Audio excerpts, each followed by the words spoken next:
خلّيني أقول لك على قاعدة عملية غيّرت ناس كتير وهي اللي خلّتني قاعد قدّامك دلوقتي. في نوعين من الناس، نوع شايف إن أحسن وقت لزراعة النخلة كان من 20 سنة، ونوع تاني من الناس شايف إن أحسن وقت اللي أنا أزرع فيه نخلة هو دلوقتي. خلّيني أشرح لك الموضوع ده بمثال بسيط شُفته على قناة دروس أونلاين.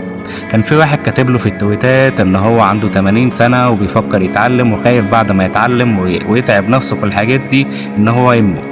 قام واحد تاني رد عليه وقال له اللي انت تقابل ربنا كطالب علم احسن من اللي انت تقابل ربنا كواحد جاهل. والفكرة هنا بتتلخص في اللي انت تأتي متأخرا احسن من اللي انت ما تجيش اصلا.